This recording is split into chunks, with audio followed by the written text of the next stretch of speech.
Hey, what's up, everybody? Welcome back to Sideline Sports. I'm your host, Trevor. Hit the like, hit the subscribe. Today, we're going to be talking about the 49ers Thursday night game where they defeated the Seattle Seahawks 36-24, and it was a good get-right game. Are they heading in the right direction? I definitely think so. Are there some glaring issues that are still a problem, though? Absolutely. I have some problems with some of the play calling during the game, even though some of it got corrected, and I have some problems with the defense still.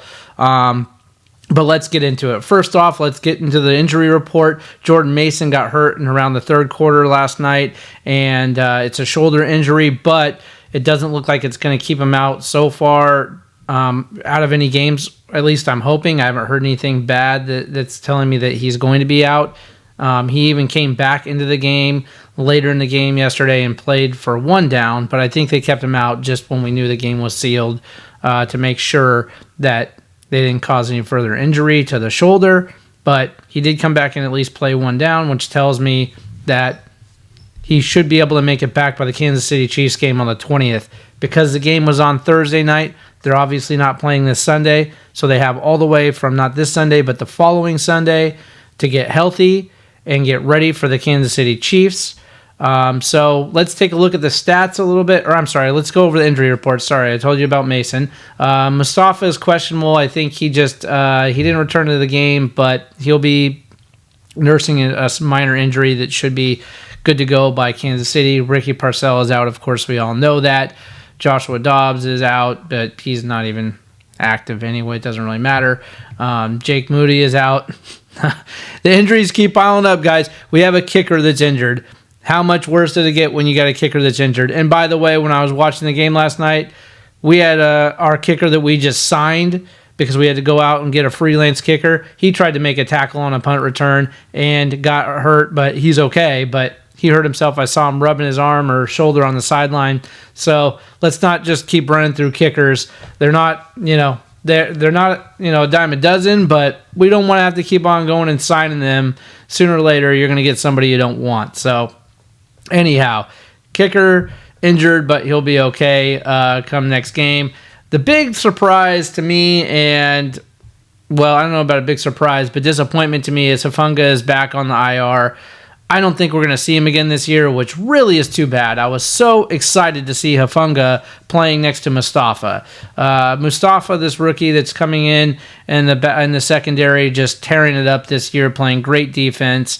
Actually had an interception today, or Thursday, but we'll go over that a little bit. So let's go over the stats. Purdy was 18 of 28 for 255 yards and 3 TDs. That should be good enough to win a game anytime. So even though he made a few throws yesterday that I'm not sure whether it was a play calling or just trying to sneak it into a tight window, it might have been just trying to sneak a pass into a tight window.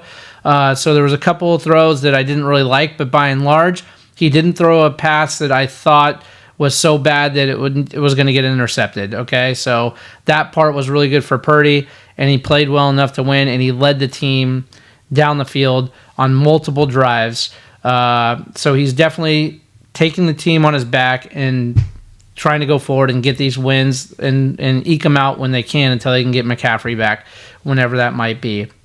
The rumors still are that McCaffrey will be back for Kansas City. I still have a hard time believing that, but let's see what happens. If he is and he's good to go, that's great. Kittle had a monster night, 6 for 5, 58 yards and 2 touchdowns. Samuels had a good night, 5 for 3, 102 yards and a touchdown. Ayuk still kind of missing in action. He got his first pass in the second quarter. He went 4 for 2 and only 37 yards. I'm not sure if the coach has got beef with him and just doesn't want to get him the ball because of the prima donna crap he pulled in the preseason.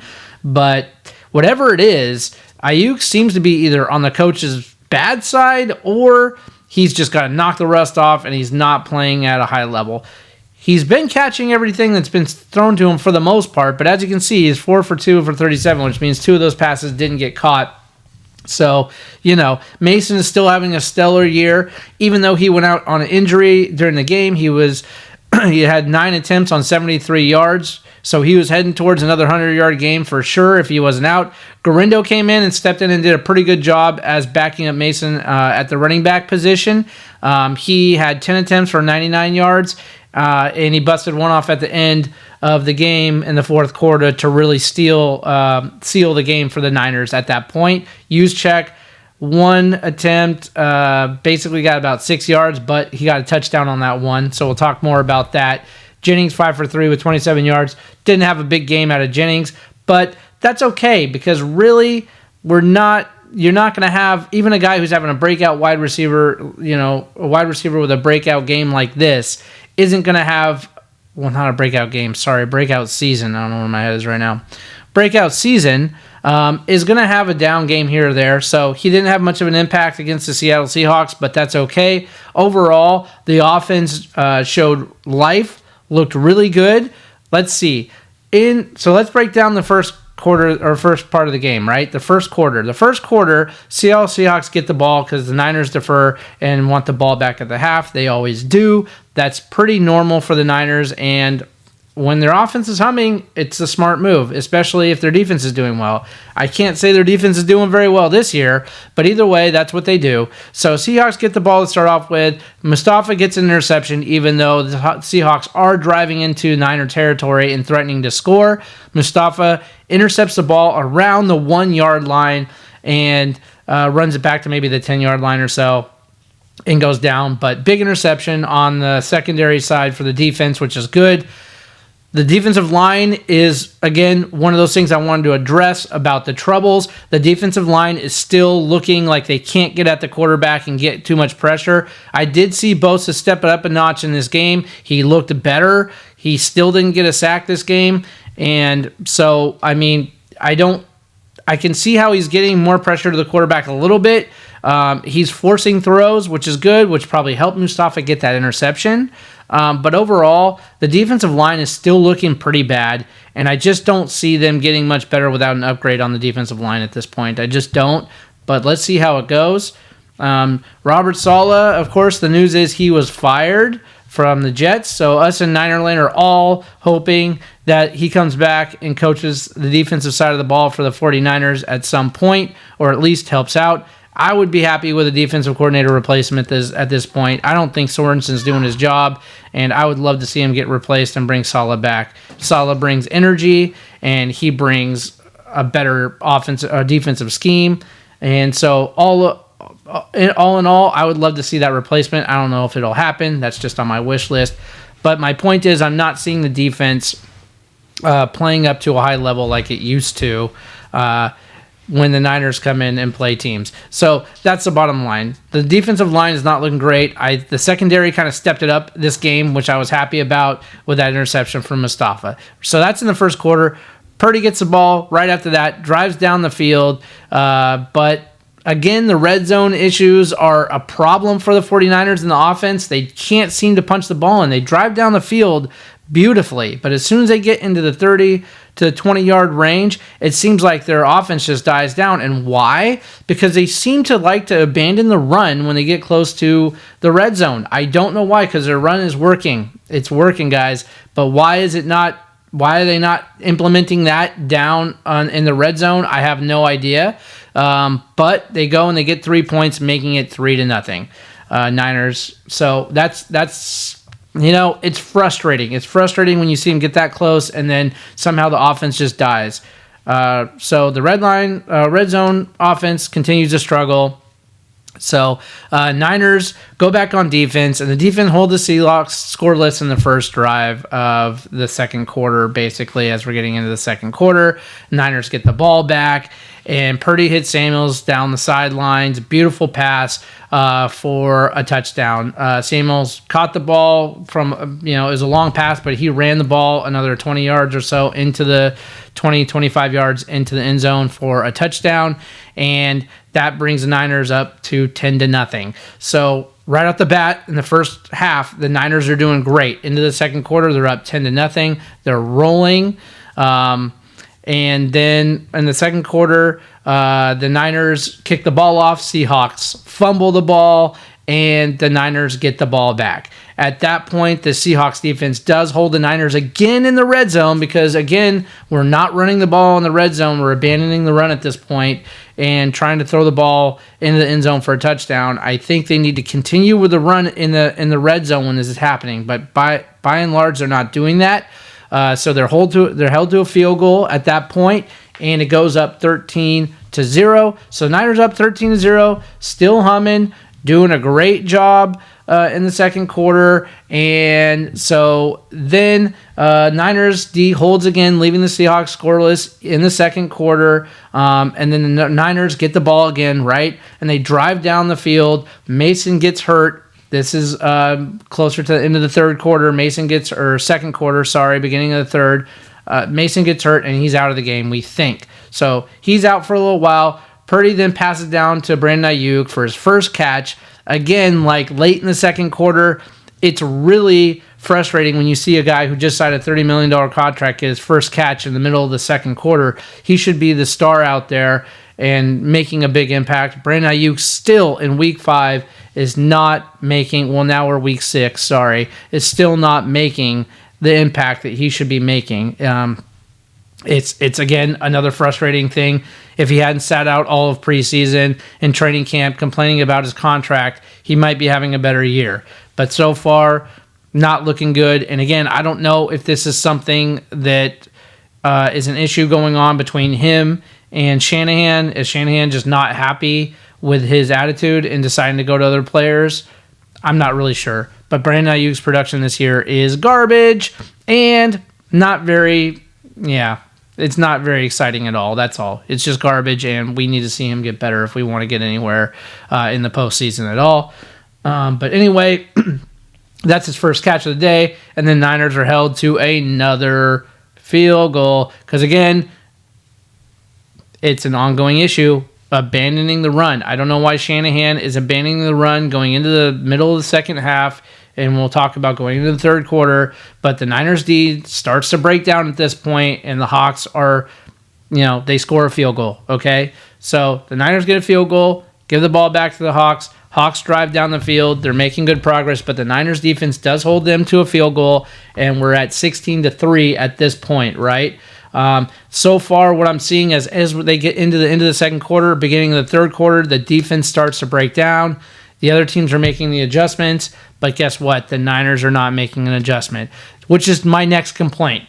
The 49ers coaches, and I'm calling out Shanahan and Sorensen for sure on this, they are not adjusting to the game. They have a game plan, they're sticking to it, but when the other team adjusts and figures some things out, the Niners don't know how to counter that and adjust their game plan to continue the scoring spree. So in a lot of these games we're seeing in the first 6 weeks, the Niners are scoring a lot in the first and second quarter. But when we get to the second half in the third and fourth quarter, they're getting figured out, and these teams are making runs and coming back, and half the time or more, equal to half the time now, they're coming back and winning. So the point is that the Niners got to figure this out. There are 2 complaints. One, the defensive line is not looking good. Number 2, the coaches are still getting out-coached a little bit. They won this game on Thursday night, but if they go against the Kansas City Chiefs and play this way, they're not going to win that game. They've got to learn to adjust their game plan as teams figure them out, and the teams are figuring them out at this point, guys.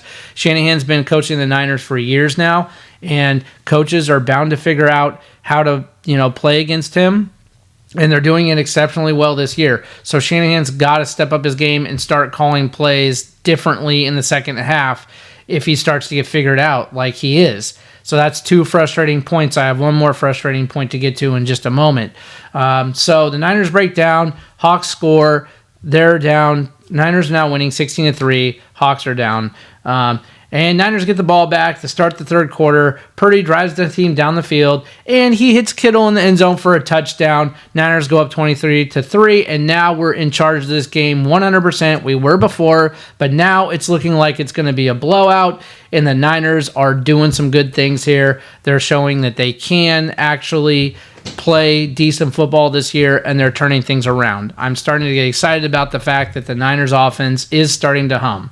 However, the Hawks get the ball back and return the kickoff for a touchdown immediately after that, and now it's 23-10. In a matter of a minute, the Niners go from being up 23-3 to being up 23-10. So you can see the swing already going, right? The momentum's changing in the Seahawks' direction at this point. Now, the Niners get the ball back, but they're held out of scoring range, and they're going away from the run continuously. Now they're not just going away from the run in the red zone, but they're going away from the run completely at this point, which is obviously a cause of concern as far as I'm concerned. And I've been saying that on this podcast for weeks and weeks now, that the run game is very important to establish to get your passing game going. You've got to have a run game first, and it's just not something. The funny thing is they have it. They have the run game. It's not that it's not there. It's that the coaching is the problem. Shanahan is not sticking with the run. I know it's not exciting at times.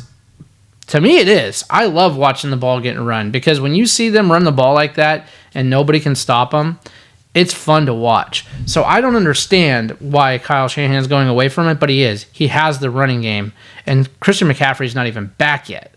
But he's still got Mason, and Garendo, by the way, is a powerhouse if he gets enough playing time. So you got two running backs that are capable without Christian McCaffrey in there, and you're not sticking to the run game. So now we're down. It's 23-10, right? So now Hawks get the ball back. Now the Niners get the ball back. They're held basically scoreless at that point on that possession, and it stays 23-3. Okay, the Hawks get the ball back. They drive down the field, and they score a touchdown with they're halfway through the third quarter or so. So now it's 23-17, and now it's a game again. It's close. The Niners D continues to break down. They can't get pressure on the quarterback, giving Geno Smith time to throw the football, which he's doing well, okay? And he's getting his wide receivers involved, and they're starting to score. They're figuring the Niners out at this point. Again, it's like a broken record. The third and fourth quarter, the Niners just are getting figured out, and the schemes aren't working right. On top of that, the defensive line is already not talented enough to be a top-tier defensive line. So you have to play smart football if you want to win games at this point. You can't do it just on your physical ability, because their physical ability just isn't there. I don't know if they can do it. I'm bringing this back to Sorensen, the defensive coordinator. I don't like him. I don't want him on the Niners coaching them. And I'm just like, as soon as I heard Saleh was fired, all I thought in my mind was, please bring Saleh back like tomorrow. Like, let the Niners play their Thursday night game, and then say goodbye to the defensive coordinator, bring Saleh in, and give Saleh a week and a half to get his defense settled with the Niners. And half of those guys already know what Saleh's defense is like, because he's been there and they played under him. So it would be perfect to bring him back. I would love to see that, because I don't like what I'm seeing from the defense. The secondary is starting to come alive. That's fine. I'm starting to like that part. I'm starting to like the secondary being able to cover these wide receivers and wake up a little bit. But the defensive line, if they can't get pressure on the quarterback, that secondary is going to break down time and time again, because they will have to chase wide receivers around for a minute at a time, which is a long time for every single play, basically. I mean, I don't know if it's a minute. Call it 30 seconds.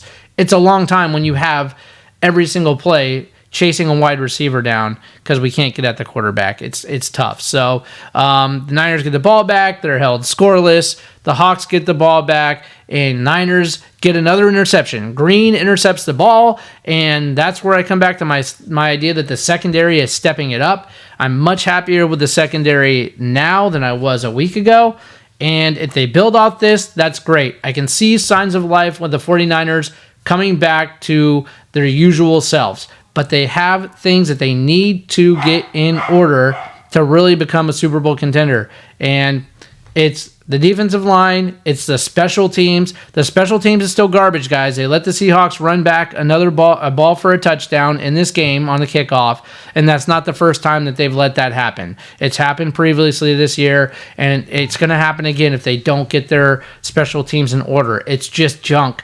You don't want to lose a playoff game when you're up by 3 points or 6 points because you kick the ball off with like 30 seconds left and they run the ball back and get a touchdown. It's just the most humiliating, horrible thing that could happen to your football team. And I don't want to see that happen to the Niners, but so far, their special teams is just junk, guys. Good news is that now Purdy drives a team down the field for another Kittle touchdown. Kittle had a big day with 2 touchdowns, so he goes in. They're up 29-17, and that should pretty much seal the deal. But the Hawks come down and make it a game, and they score another touchdown because the defense is completely breaking down at this point, guys. So Geno Smith drives the ball down the field, hits his receivers, gets the running game going, and they score. And now the Niners are winning 29-24, and it's a close game again, but it's close to the end of the fourth quarter. So the Niners get the ball back at the right time.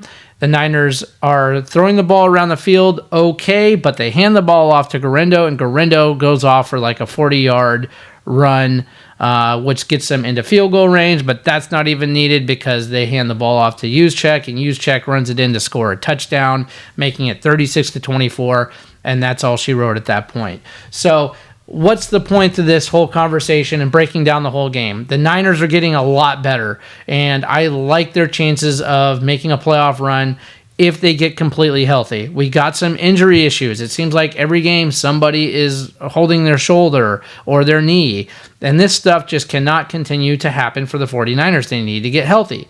Now, the fact that they don't play this Sunday and they don't play next Sunday means they get an extra 3 days off to get healthy. This is good, especially against Kansas City. So they're playing Kansas City. That's at home in San Francisco, so this is good. The Niners got the home court advantage, basically, right? They got the home field advantage, and so this should help a little bit. But Patrick Mahomes is deadly anywhere he goes. So that's not going to be an easy game at all. But maybe we can get healthy, and maybe we'll have Christian McCaffrey back at that point. If we do, then that's going to be a shot in the arm for the 49ers, and I'm liking our chances against the Kansas City Chiefs at that point. But the whole thing is we need to get healthy. The play calling by Shanahan cannot be so vanilla. It cannot get figured out by the second half. Otherwise, Kansas City Chiefs will carve you up because Mahomes is a second half guy anyway. You saw that in the Super Bowl, and you see that whenever he plays, right? He starts off slow a lot of times, unless it's a bad team, and then he just is hot the whole game. But the point is Mahomes gets better as he plays in the game. So you don't want to break down at the time he's getting hot, because then he'll just carve you up and the game is over. So that game coming up with Kansas City is an important one, because if we can win that one, that's showing the league that we're still on top of our game and we're still Super Bowl contenders, because right now people are still not believers, even after beating Seattle, who is not that great of a team. Yes, they're in first place in our division. Well, not anymore. Now we're tied for first, but not with a great record. So I don't think that again is a validation of the Niners being back on top of their game again. But it did show, they're not a horrible team. The Seahawks are still a good team, just not a top-tier team. They are good, though, and they're good enough to say, if we play this way against them, that we are moving in the right direction finally. So a lot of things are getting better. The offense is starting to get better, even though I still don't like the play calling as much with the lack of sticking to the run game throughout the entire game. It was working the whole first and second quarter, Shanahan just got rid of it and decided, I'm not going to run the ball anymore. Then he got wise in the middle of the third to going into the fourth. He saw the score get closer, and he realized, okay, let's get back to the run game. And he did, and Mason ran the ball once pretty well. Guerrero stepped in for Mason when he got hurt and ran the ball pretty decently, broke off a big run in the end of the fourth. But you see what the run game does for the 49ers and every team when you have a strong run game. And I think Shanahan started to get a little bit scared. He started to see ghosts again and was like, okay, we can't lose this game in the fourth quarter again, and went back to the run. And what happened? We secured the win. So I think that's something that Shanahan has got to he's just a stubborn coach, guys. He's got to get over that and start learning that running the ball for this team is effective. It's especially effective against the Kansas City Chiefs. When we run against the Kansas City Chiefs, we do it, and we do it well. And then we stop doing it, and we lose the Super Bowl twice. So the whole point is that let's get back to the run game. I love Purdy. I know he can throw the ball. We saw it yesterday. He's got a great arm, great accuracy. He's going to be a great quarterback in this league for a long time. I have no doubt about it. His work ethic is amazing, and his talent is showing it on the field. But you still got to run the football. So let's see. Christian McCaffrey should be back week 8 if we are to believe the rumors. I'm still skeptical because I don't want him to pop that Achilles when he comes back on Sunday, but maybe they're just going to play him until either it pops or it doesn't. But he can't just sit around waiting for the decision to either have surgery or not have surgery if he needs it. And if he does, nobody knows about it.